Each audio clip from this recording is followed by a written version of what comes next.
नमस्कार मित्रों। आज हम सभी जो बात करेंगे कि कस्पल इंटरलिंक एस्ट्रोलॉजी यह विधा सुचार और सुलभ और सिंप्लिसिटी इतना आसान क्यों है? आखिर क्यों इससे एस्ट्रोलॉजी सीखना आवश्यक है और बहुत ही कम समय में आप भविष्यवाणी कर सकते हैं? इसकी क्या खासियत है? इसको मैं आज आपको बताने का प्रयास करूंगा। देखिए सर, सबसे पुरानी विधा है वो है पराशर। पराशर के बाद जो है तमाम विधा आई। दो चार पांच नाम मैं आपको बता रहा हूँ। जेमिनी है, लाल किताब है, नाड़ी ज्योतिष है, केपीजी सिस्टम है और साथ में टैरो कार्ड, न्यूमरोलॉजी, तमाम प्रकार की जो एस्ट्रोलॉजी है।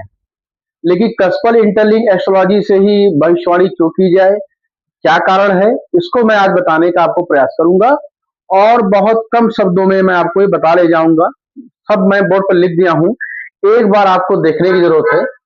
देखिए, किसी भी एस्ट्रोलॉजी में आपको चार चीजें मूलतः पता होनी चाहिए। खासकर पहला क्या होता है? प्लैनेट, नौ ग्रह। दूसरा है साइन, 12 राशियां। उसके बाद स्टार, स्टेलर जिसे बोलते हैं नक्षत्र। और कस्प, भाव आपको पता होना चाहिए, जो 12 भाव हैं। ये 9 ग्रह, 12 राशियां, 27 नक्षत्र और 12 भाव आप अगर देखेंगे तो ये अदर जो एस्ट्रोलॉजी है उसमें भी ये जरूरत पड़ेगी।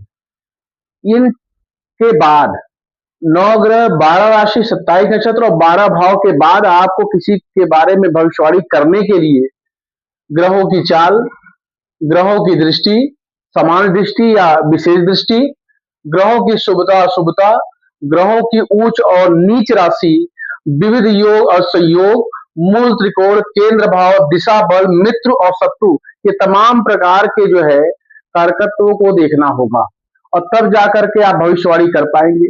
लेकिन देखिए, कस्पल इंटरलिंक एस्ट्रोलॉजी जिसे श्रीमान खुल्लर जी ने स्टेब्लिश किया था, इन्होंने बहुत ही आसान तरीके से कई वर्षों के अथक प्रयास के बाद इन्होंने पाया कि हर जातक को केवल अपने जीवन में 12 भाव का फल प्राप्त होना है। और वो फल कैसे प्राप्त होगा, उन्होंने इसको स्टैब्लिश किया। अब आप जान लें इसमें करना क्या है। 9 प्लैनेट, 12 राशियां, 27 नक्षत्र और 12 भाव के बाद केवल आपको क्या करना है, पहले बर्थ टाइम रेक्टिफिकेशन करना है। अगर कोई नेटिव आपसे अपना डेट ऑफ बर्थ, टाइम और अपनी समझ डिटेल लेके आपके सामने प्रस्तुत होता है तो आपको सबसे पहले उसके जन्म समय शुद्धिकरण को करना होगा। बर्थ टाइम रेक्टिफिकेशन, जिसे हम लोग बीटीआर भी बोलते हैं। बर्थ टाइम के बाद उसकी कुंडली सेट हो जाएगी, फिर सीधा हम लोग उसकी प्रोमिसेस रीड करेंगे।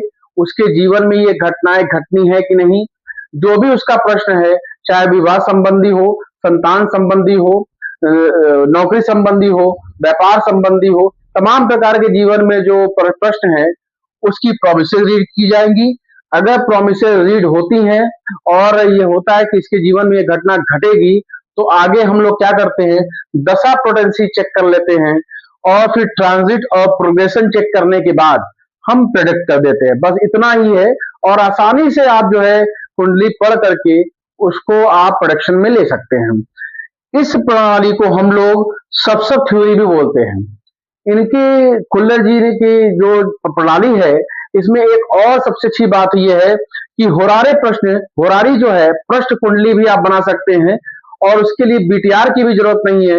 नेटिव का बस भाव विभोर होकर आपके पास आना जरूरी है। वो प्रश्न जो पूछेगा, एक नंबर के माध्यम से 1 से लेकर 2193 के बीच का नंबर लेकर के प्रश्न कुंडली बना सकते हैं और प्रश्न कुंडली बना के उनके प्रश्नों का उत्तर आप दे सकते हैं। इतनी सशक्त प्रणाली है ये। तो ये सबसे आसान प्रणाली है और मैं बता दूं कि इस सिस्टम को मैं आगामी दूसरी बैच स्टार्ट कर रहा हूं 16 मई 2026 को और 3 महीने की क्लास है। और आपके चूंकि आप जॉब में है या कहीं जॉब में रहते हैं तो 1 हफ्ते का तनाव रहता है। इसको ध्यान रखते हुए आपकी जो क्लासेस हैं वो सैटरडे और संडे को इवनिंग में रखी गई है, 7 to 8:30 PM। और जो डाउट सेशन है वो थर्सडे को है। अगर आप आना चाहें तो रात में 8 से 9 या 9 से 10 आप आ करके आप अपने डाउट को दूर भी कर सकते हैं। ऐसा समय दिया गया है जिस समय आना तो आपका ऑफिस का टाइम होगा, ना तो आप बिजी होंगे, आप फ्री ऑफ माइंड रहेंगे। तो आप देख सकते हैं कि तमाम प्रकार के एस्ट्रोलॉजी में इतने प्रकार के, अगर आप किसी एक को भी छोड़ देते हैं तो ये मान के चलिए कि आपके द्वारा की गई भविष्यवाणी गलत हो सकती है। और कस्पल इंटरलिंक एस्ट्रोलॉजी जो कि मात्र 3 महीने में आप सीख सकते हैं, अच्छे से सीख सकते हैं। आपके ऊपर है कि आप कितनी प्रैक्टिस कर लेंगे और कितना आप में जागरूकता है। अगर ये काम आप करेंगे तो 3 महीने में आप सीख सकते हैं। केवल आपको इतना ही करना है।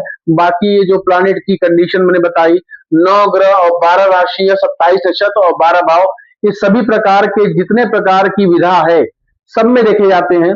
इसमें सबसे आसान तरीका ये, इसके बाद आप भविष्यवाणी कर सकते हैं। उम्मीद है कि आपको ये चीजें समझ में आई होंगी। 16 मई को बैच स्टार्ट हो रही है और आप चाहे तो मेरा नंबर भी मैं नोट कर दे रहा हूँ, नोट कर लीजिएगा, लिख देता हूँ 9506 आप मुझसे कांटेक्ट करके कोर्स ज्वाइन कर सकते हैं।